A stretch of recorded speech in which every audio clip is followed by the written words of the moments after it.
자, 드레스룸 한번 보시죠.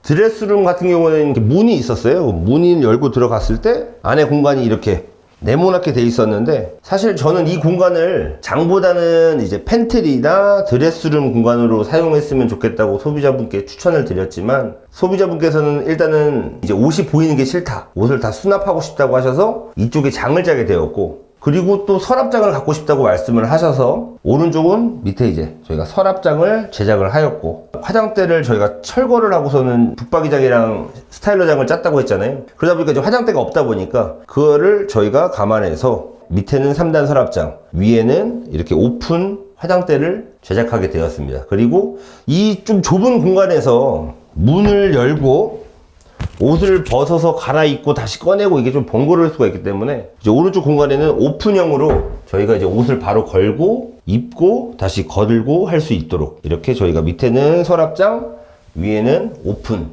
옷장을 제작을 하였습니다. 가격이 있는 공간에서는 네. 이렇게 붙박이장을 설치하고 뒤에 뭐 침대를 놓는 집들도 있잖아요. 네네네. 그러려면 요 최소 공간 폭은 어느 정도나 확보? 근데 그거를 잘 계산하셔야 되는 게, 사실상 옷이 들어갈 공간은 제가 봤을 때는 최소 50에서 55cm는 돼야지 옷이 수납이 되거든요. 그러니까 그거를 감안하시고 이제 도어 사이즈 계산하시고 최소 제가 봤을 때는 60cm는 나와야 된다. 그리고 또 여기서 60cm가 되고 나서부터 문을 열었을 때 문이 열리는 공간까지 그거를 계산을 해서 60cm 플러스 문 열리는 공간, 혹은 사람이 지나다닐 수 있는 공간을 만들어 놓고 그리고 나서 가벽을 세우시는 게 좋을 것 같아요. 이거 같은 경우에는 저희가 조립장이에요. 조립장 같은 경우에는 장을 공장에서 몸통을 제작을 해옵니다. 그 대신 이렇게 크게 하나로 제작을 하면 이런 통로 같은데 공간이 좁은 데는 들어올 수가 없어요. 그렇기 때문에 어디선을 분리를 해서 와야 되는데, 저희가 조립장 같은 경우에는 선반이 18T로 나옵니다. 요 두께가 18mm. 근데 저희 NI의 가구의 장점은 제2형 선반 36T라고 설명을 드렸죠. 그래서 18T 같은 경우에는 이 강도가 약하기 때문에 저희가 일부러 이렇게 휨 방지 알루미늄 캡을 껴서 하중이나 이런 무게를 더 견고하게 잘 버틸 수 있게끔 알루미늄 휨 방지 캡을 부착을 해서 이렇게 시공을 해드렸습니다. 이 화장대 같은 경우에는 제일 위에 서랍 같은 경우에는 소비자분께서 액세서리 서랍으로 이렇게 해달라고 제작을 하셨고, 그 다음에 저희 언더레일 사용해갖고 이렇게 자동 댐퍼 기능이 있고요. 나머지 같은 경우에는 그냥 일반 서랍. 근데 소비자분께서 일반 서랍보다는 조금 더 높게 제작을 해달라고 의뢰를 하셔서 일반 저희 평균 서랍보다는 조금 더 깊고 높게 그렇게 제작을 해드렸습니다.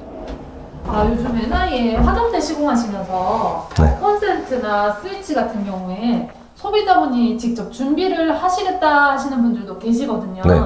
그런 것도 다 시공이 되나요? 소비자분께서 만약에 이렇게 콘센트나 전선만 작업해 주시면 저희가 그렇게 빼고 매립해 드리고 이런 거는 가능하지만, 가구업체다 보니까 전기 공사나 이런 작업은 NI에서는 하지도 않고 있습니다.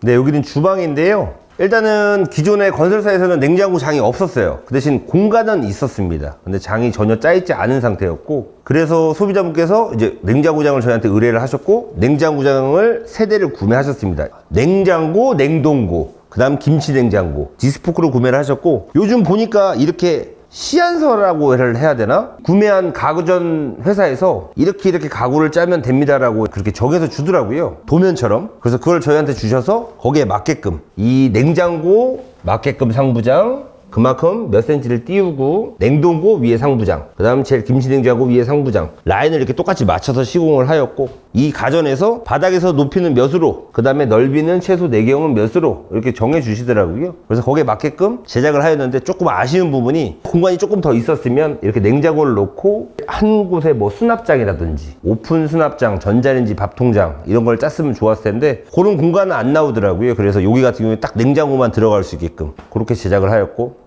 그리고 일단 아일랜드를 기존에는 없었어요. 기존에 이렇게 싱크대, 상하부장만 있었는데, 여기 소비자분께서 자기는 아일랜드가 꼭 하고 싶다고 하셔서 저희한테 의뢰를 하셨고, 아일랜드도 저희 NI 가구에서 제작을 하였습니다. 이 아일랜드가 일반 아일랜드보다는 좀 많이 큰 편입니다. 일반적인 아일랜드장 폭이라 하면 그럼 거의 보통 몇 정도를 하나요? 보통 일반적으로라고 얘기하기 좀 그렇지만 대부분 한 700 정도, 700에서 800 정도를 하시는데, 여기 같은 경우에는 이제 1000으로 제작을 하셨고, 그 이유는 이제 이 안에 하나가 아닙니다. 가구가 반을 잘라서 이쪽 같은 경우에는 이제 수납장,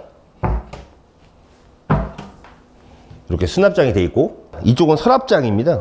이렇게 저희가 서랍장을 짜드렸고, 서랍장이 굉장히 크고 높아요. 그래서 소비자분이랑 고민을 했는데 저는 사실상 3단 서랍에 하나, 둘, 셋, 그래서 총 9개 서랍을 했으면 좋겠다고 말씀드렸고, 소비자분은 자기는 서랍이 많은 것보다는 한 서랍을 굉장히 크게 쓰고 싶다고 하셔서 일단 2단 서랍으로 총 2개, 2개에서 4개를 제작을 하였습니다. 그리고 여기 같은 경우에도 마찬가지로 이런 외부 서랍 같은 경우에는 NI 가구에서는 무조건 언더레일을 추천해 드려요. 뭐 3단 볼레일도 경고성은 있지만 댐퍼라는 기능이 없기 때문에 언더레일을 이렇게 사용해서 제작을 하였습니다. AS는 해주시나요? 당연하죠. 저희 NI 가구는 1년은 무상입니다. 그리고 2년, 3년, 4년, 5년 유상 AS이긴 하지만 저희한테 믿고 맡겨주신 고객님들한테 AS 비용을 최소한 해서 AS는 항상 해드리고 있습니다. 주방 보셨고요. 다음에는 이제 보또 팬트리 보시고 그 다음에 방, 작은 방 2군데, 북박이장 시공한 거 한번 보러 가시죠.